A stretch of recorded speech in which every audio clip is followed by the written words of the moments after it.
स्वामी विवेकानंद की आध्यात्म यात्रा में राजस्थान का योगदान।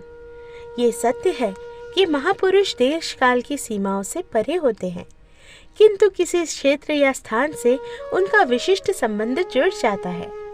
स्वामी विवेकानंद की जन्मभूमि होने का गौरव बंग भूमि को प्राप्त है, परंतु राजस्थान को स्वामी जी की भाव भूमि कहा जाए तो गलत नहीं होगा।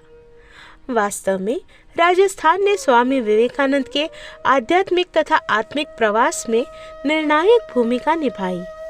ये राजस्थान ही था जहाँ परिव्राजक रूप में आए स्वामी जी को अद्वैत की वास्तविक अनुभूति हुई, जहाँ उन्हें नर में नारायण के दर्शन हुए। यहीं अर्बुदांचल अर्थात आबू की कंदराओं में उन्हें ध्यान के गहरे अनुभव प्राप्त हुए और खेतड़ी महाराज के रूप में एक अभिन्न मित्र और सहयोगी भी उन्हें यहीं प्राप्त हुआ। यहाँ हरविलास शारदा जैसे समाज सुधारकों को स्वामी जी का सानिध्य मिला। साथ ही रामकृष्ण मिशन के सेवा कार्यों का सर्वप्रथम केंद्र भी राजस्थान का ही किशनगढ़ बना। स्वयं स्वामी जी ने कई पत्रों में कहा है कि देश, धर्म तथा समाज के प्रति उनके प्रयास तभी संभव हो पाए जब राजस्थान ने उनके लिए संसाधन जुटाए। स्वामी विवेकानंद द्वारा राजस्थान यात्रा का पहला चरण 1891 में आरंभ हुआ। फरवरी 1891 में वो दिल्ली से रेलगाड़ी द्वारा अलवर पहुंचे। यहाँ सर्वप्रथम बंगाल मूल के डॉक्टर गुरुचरण लश्करी से उनका परिचय हुआ। अलवर महाराज मंगल सिंह तत्कालीन आधुनिक विचारधारा के समर्थक थे। मूर्ति पूजा को वे पत्थर मिट्टी की पूजा के रूप में हेय दृष्टि से देखते थे। स्वामी विवेकानंद ने उनकी शंका का बड़ी अनूठी युक्ति से निराकरण किया। उन्होंने राज्य के दीवान को बुलाकर महाराज के चित्र पर थूकने के लिए कहा। जब दीवान इसके लिए सहमत नहीं हुए, तब स्वामी जी ने प्रतिप्रश्न किया कि मात्र कागज पर बने चित्र पर थूकने में क्या बुराई है। दीवान ने उत्तर दिया कि हमारे लिए तो ये चित्र साक्षात महाराज हैं। तब स्वामी विवेकानंद ने महाराज को समझाया कि इसी प्रकार भक्त के लिए मूर्ति भी ईश्वर का साक्षात स्वरूप है। 28 मार्च 1891 को स्वामी जी ने अलवर से जयपुर की ओर प्रस्थान किया। जयपुर में वे संसार चंद्र सेन के आतिथ्य में ठहरे। उनके सानिध्य में दूसरे व्यक्ति जयपुर रियासत के फौज बख्शी ठाकुर हरि सिंह लाड़कानी थे।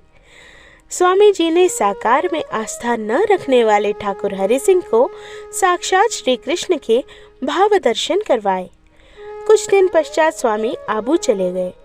अरावली की गोद में बसा अर्बुदांचल आदिकाल से ही ऋषि मुनियों की तपस्थली रहा है। यहाँ स्थित चंपा गुफा में रहकर स्वामी जी जप तप तथा ध्यान करते थे। आबू में निवास के दौरान ही शारदा एक्ट के मुख्य प्रेरक, कानूनविद और समाज सुधारक डॉक्टर हरविलास शारदा से स्वामी जी की भेंट हुई थी। यही कोटा नरेश उम्मेद सिंह जी से भी उनका परिचय हुआ था। इसी कालखंड में किशनगढ़ के वकील मुंशी फैज अली तथा खेतड़ी नरेश के निजी सचिव मुंशी जगमोहन लाल स्वामी जी से अत्यधिक प्रभावित हुए। इन दोनों के आग्रह पर ही स्वामी जी तथा खेतड़ी नरेश महाराजा अजीत सिंह जी की ऐतिहासिक भेंट हुई, जिसने आगे चलकर हिंदू धर्म को संपूर्ण विश्व में पुनः प्रतिष्ठित करने में महत्वपूर्ण भूमिका निभाई। खेतड़ी की ही भूमि पर स्वामी जी को अद्वैत का पूर्ण अंतर्ज्ञान हुआ। इसकी कथा भी बड़ी अनूठी है। एक दिन खेतड़ी महाराज के दरबार में गणिकाओं का समूह आया। उनमें से एक मैनाबाई ने भजन प्रस्तुत करने की अनुमति मांगी। गणिकाओं के संगीत को सन्यासी की मर्यादा के विरुद्ध मानते हुए स्वामी जी उठकर जाने लगे। तभी मैनाबाई ने सूरदास के पद प्रभु जी मोरे अवगुण चित ना धरो की सुमधुर तान छेड़ दी। उनके दिव्य स्वर तथा पद में अद्वैत को समझाने वाले शब्दों ने स्वामी जी के सम्मुख ये स्पष्ट कर दिया कि सन्यासी हो या गणिका, सब में एक ही शुद्ध चैतन्य आत्मा का वास है। उन्होंने बाई जी को माता और अद्वैत समझाने वाली गुरु कहकर प्रणाम किया। अब तक स्वामी जी परिव्राजक के रूप में नाम बदलते रहते थे और राजस्थान में उन्होंने विविदिशानंद नाम धारण कर रखा था। खेतड़ी महाराज के अनुरोध पर ही अमेरिका यात्रा से पूर्व उन्होंने स्वामी विवेकानंद नाम धारण किया और विश्व में उनका यही नाम सदा के लिए अमर हो गया। स्वामी विवेकानंद कुल 3 बार राजस्थान पधारे, 2 बार अमेरिका यात्रा से पूर्व तथा तीसरी बार 1898 में अमेरिका से लौटने के पश्चात। आध्यात्म और शौर्य की धरती राजस्थान ने स्वामी विवेकानंद की विचारधारा को समृद्ध किया। वहीं स्वामी जी के मार्गदर्शन में यहाँ के शासक भी प्रजा कल्याण की ओर प्रवृत्त हुए।